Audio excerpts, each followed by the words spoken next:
Okay, so now how do I go about using this device and where do I start with this device?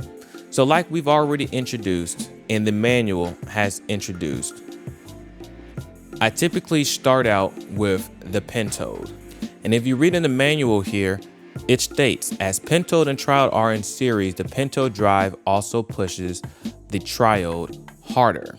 And the TRIODE is a grittier type of saturation that can be found in overdriven audio tape. If you look at the saturation, this knob adjusts how much of the parallel saturation signal is fed into the main signal path. Something else to note here is that the low position, only the low, mid, and bass frequencies are fed into the circuit.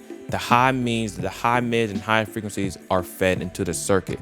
That is important. That means it's not just going to saturate those areas. That's just the only frequencies, the only bandwidth that will be fed into this circuit. Dial in the perfect blend of PENTODE and TRIODE tube sweetness. Then adjust the density control to drive both tubes harder without changing their relative balance.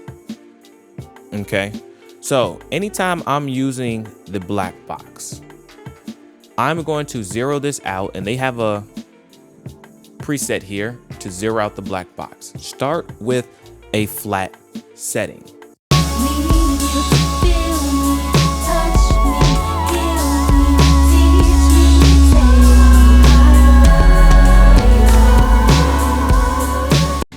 Okay, so say I wanted that to have more presence. One thing I can do is start with the PENTODE cranked.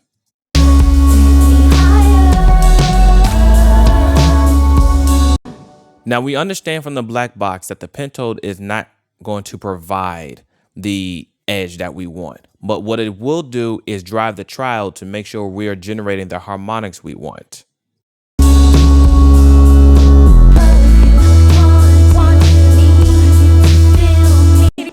So one thing I do is make sure I'm feeding the TRIODE enough PENTODE in order to get all the harmonic frequencies that I want out of the TRIODE. Then I start to dial back the PENTODE until I start losing the energy.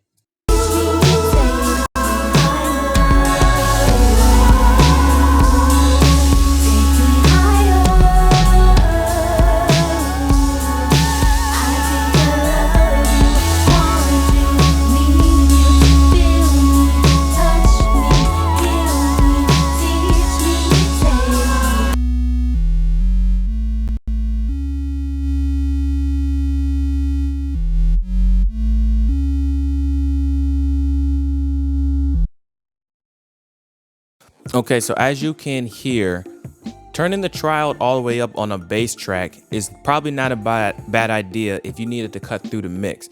You really don't hear the Blackbox distorting this bass sound as much because the PENTODE is not driving this TRIODE too hard. If we turn up the PENTODE, you start getting a little bit more. But right here, it starts to cut through the mix.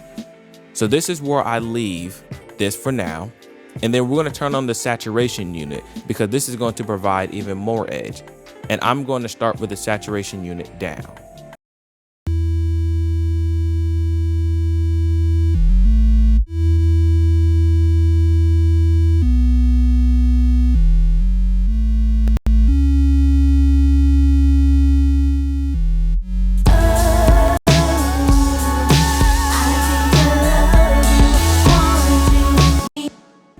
Okay, now right there, I hear it in my headphones cut through the mix. Now, if you're asking me why I'm using these headphones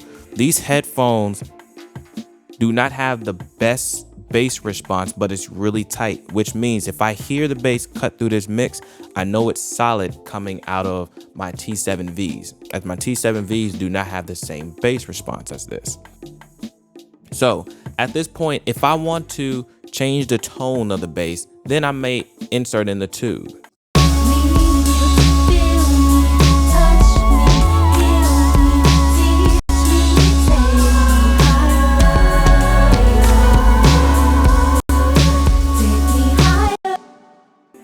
The only thing about the second tube is that it lacks a strong bass response, and for the fact that I'm using it on bass, I want to keep where it is. So I'm not going to engage the alternate 2.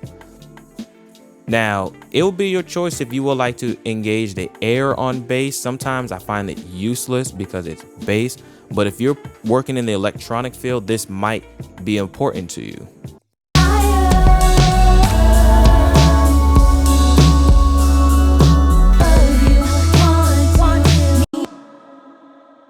Okay, so from here, I make sure I level match.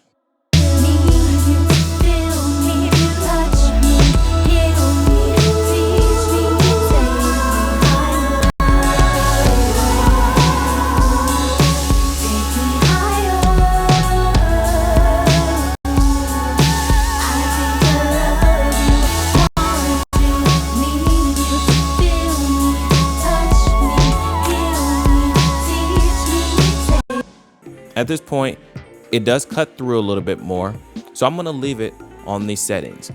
I'm then gonna show you a variation of using this on vocals.